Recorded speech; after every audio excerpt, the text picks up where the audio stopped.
रद्द करण्यात आलेला बिगर शेती मोजणी नकाशा वैध असल्याचे भासून त्याचा दस्तऐवजात वापर करून दस्त नोंदणी केल्याप्रकरणी इचलकरंजी पोलीस ठाण्यात 12 जणांविरुद्ध फसवणुकीचा गुन्हा दाखल करण्यात आला आहे।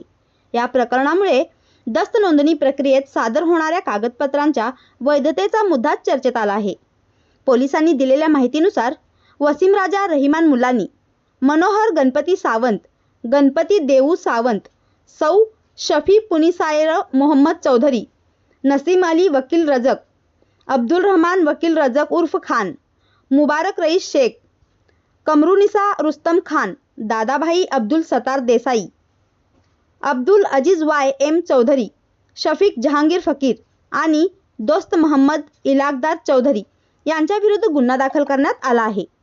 फिर्यादीत नमूद केल्याप्रमाणे दिनांक 31 डिसेंबर 2025 ते दिनांक 4 मार्च 2026 या कालावधीत सहदुय्यम निबंधक कार्यालय इचलकरंजी येथे वेळोवेळी संबंधित प्रकार घडला। भूमी अभिलेख विभागाच्या अधिकाऱ्यांनी रद्द केलेला बिगर शेती मोजणी नकाशा तसेच दस्तातील मजकूर खरा असल्याबाबत प्रतिज्ञापत्र देऊन तो दस्ताचा भाग करण्याचा आल्याचा आरोप आहे। सदर नकाशा योग्य व कायदेशीर असल्याचे भासून दस्ताची नोंदणी करण्यात आल्याचे फिर्यादीत म्हटले आहे। या प्रकरणी भारतीय न्याय संहितेतील कलम 318(2), 326 आणि 3(5) तसेच नोंदणी अधिनियम 1908 मधील कलम 82 अन्वये गुन्हा दाखल करण्यात आला आहे।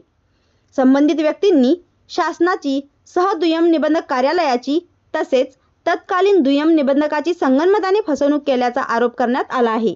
मात्र या आरोपांची सत्यता पोलीस तपासानंतर स्पष्ट होणार आहे।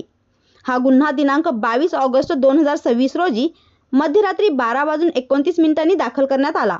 या प्रकरणाचा तपास पोलीस हेड कॉन्स्टेबल पाथरवट करीत आहेत।